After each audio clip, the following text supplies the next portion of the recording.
الرجيم بسم الله الرحمن الرحيم الحمد لله رب العالمين الرحمن الرحيم مالك يوم الدين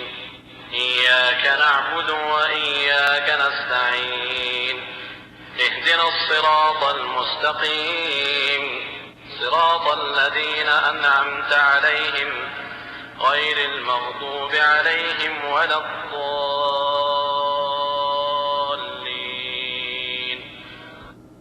بسم الله الرحمن الرحيم. magacaygu waa Cabdi Maalig Askar. indhaweyd baa Soomaalida degan qurbaha iyo wadanka Soomaaliya ayaa waxa ay ku fakarayeen sidii ay uga qayb qaadan lahaayeen qalabka cusub ee adduunka ku soo kordhaya ee loo yaqaan technology-ga.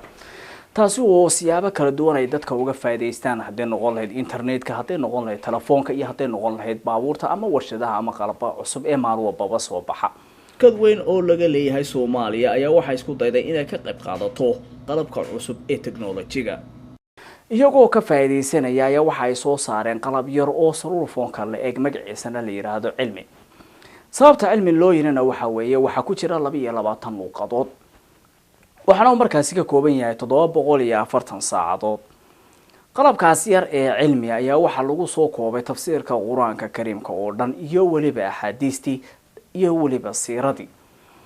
si kastaba ahaatee kaliya ma aha inaad ka helaysid Quraanka iyo tafsiirka iyo ahadiista, waxa ku jira aadaankii, waxa ku jira ducooyinkii, waxa ku jira su'aalo iyo jawaabo la isdhaafsanayay. haddii aanu ka soo tagno 22 luqadood aynu soo daadegno luqadda Soomaaliga ayaa waxa ka dhex muuqda culimada waaweyn ee Soomaalidu ay leedahay. ka soo qaadno qaar ka mid ah culimadaasi ayaa waxa ka mid ah Sheekh Shariif Cabdinuur, Sheekh Umar Faaruq, Sheekh iyo waliba Sheekh Derir iyo culimo badan oo Soomaaliya oo maqli doontaan codkiina markii aad dhageysataan haaladan cusub ee cilmi. si kastaba ahaatee haaladan waxa kale oo ku dhan in lagu soo ururiyay ducooyin ka badan ilaa iyo dhowr saacadood oo aad ka dhageysanaysid. haddaba haaladan cilmi waxa aad moodaa inay fududeysay Quraanka barashadiisii meel kastoo aad joogtid, haddaad safar ku jirtid, haddaad gaari ku jirtid iyo waliba haddii aad baad gashanaysaa jeebkana waa uu ku gelayaa qalabkan. haddaba qalabkan cilmi ee runtii noo fududeeyay barashada diinta Islaamka isagii oo sharaxsan waxyaalaha ku jira iyo inta uu ka kooban yahay baanu caawa halkan ku qaada dhigi doonaa. cilmi waxa uu ka kooban yahay 22 luqadood, barashada Quraanka, tafsiirka iyo ahadiista iyaga oo turjuman. haddii noqon lahayd inaad markaasi dhageysatid iyo haddii noqon lahayd markaasi inaad ka akhrisato screen-ka uu leeyahay cilmi. laakiin se haddaynu hoos u soo daadegno oo eegna dhinaca Soomaaliga maxaa markaasi aad ka helaysaa qalabkan cilmi ayaa waxa markaasi la yiri shaqaqa ugu waaweyn Soomaaliya ee iyagu markaasi isku dayeen inay turjumaan ama u sahlaan Soomaalida inay markaasi ugu macneeyaan afka Soomaaliga ayaa waxa ay qaateen qaab qayb oo ugu tala galeen in markaasi aaladan loo isticmaalo cilmi. haddaba haddaan ka soo qaado tafsiirka Quraanka Kariimka ayaa waxa runtii halkan si aad iyo aad kugu macneynaya Sheekh la magac baxay Sheekh Umar isagoo ku kala dhigaya codkiisii نواكا. عاوة وحكم الله وانا يا آيات بقل يصدبات يا أفراد سورة البقرة. تفسير كإنتاسي وقدبنو وانو قدبنو صحيح البخاري رياض الصالحين يبلغ مرانا. halkan kugu sharixi doona الشيخ شريف عبد النور oo kamid ah culimada waaweyn ee Soomaalida waana kan codkiisii ee dhageysi wacan.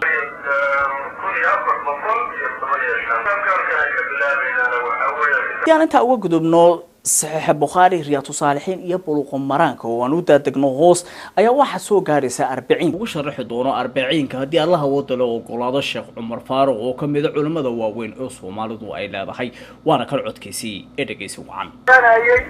يوميا الذي 17 بوقادن جري مركو ضاربها وحبرنا يوميا الذي 17 بوقادن جري gudoomo 40 oo uu soo daadagno dhinaca siirada iyo su'aalo iyo jawaabana waxa kugu diyaara Sheekh Derir waana kan codkiisi. cilmi kuma eka oo kaliya inaad ka dhageysatid tafsiirka Quraanka Kariimka ama markaasi siirada ama ahadiista ee waxa kale oo la socdo duco. ducooyinkii oo lagu soo koobay ayaad adigu kala dooranaysaa masaajidada aad jeceshahay inaad ducada aad ka dhageysatid.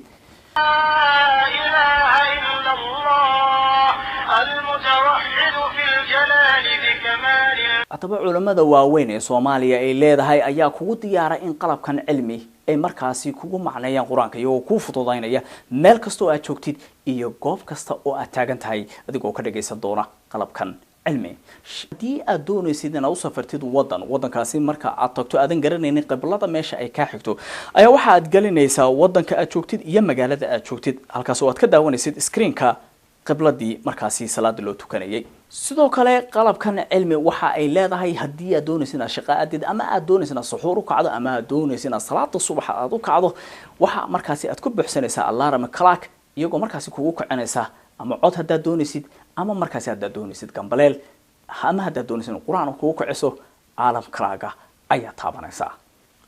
waxa kale oo cilmi ku dheer oo aad ka dhaxli doontaa haddii Allah wado loo ogolaado magacyada Allah subhanahu wa ta'ala iyagoo qoraal ah iyagoo dhageysiya ayaad ka heli doontaa qalabkan cilmi bal qaran ka eegno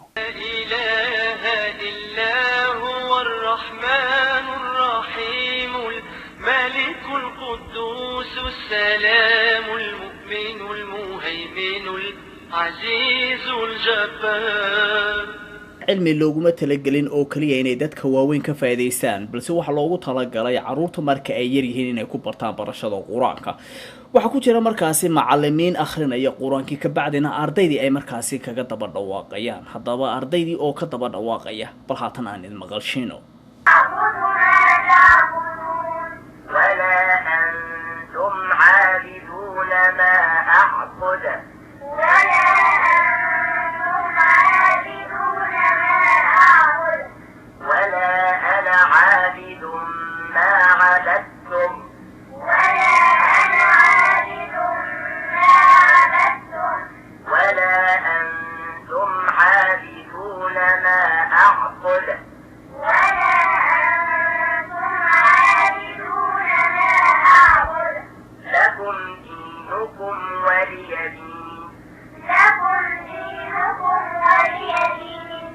waxa ku jira 13 collection aadaan ah oo adigu markaasi aadaanka aad doonto codkiisa aad geysan kartid haddii aadan 13 kaasi cod aadan markaasi aadan ka helin waxa markaasi aad sameyn kartaa inaad ku record garaysato adigu aadaanka aad jeceshahay ka bacdina aad ka dhageysatid cilmi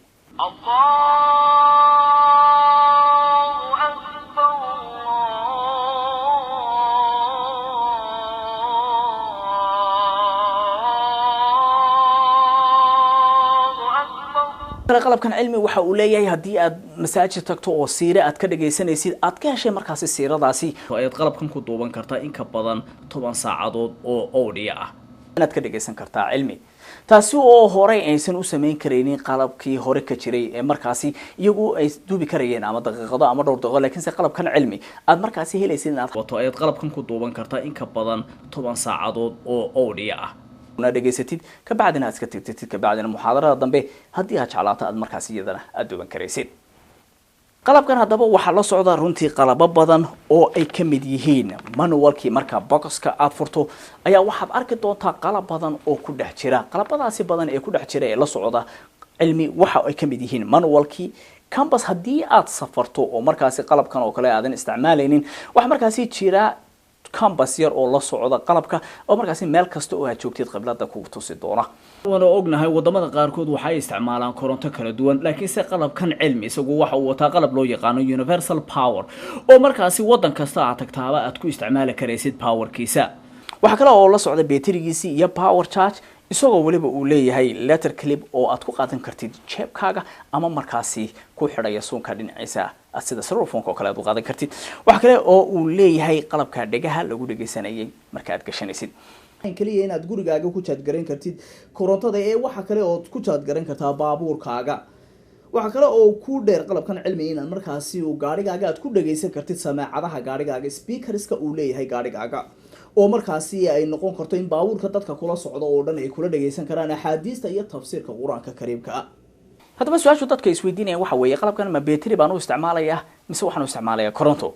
qalabkani waa sida cellphone oo kale habeenkii markaad seexanayso ayaa charge garanaysaa batteriga subaxina waad isticmaalaysaa ma aha qalab battery aad mar walba soo gadanaysid oo mar walba aad gashanaysid ee isticmaalkiisu waa sida cellphone oo kale batterigiisu habeenkii baad charge garanaysaa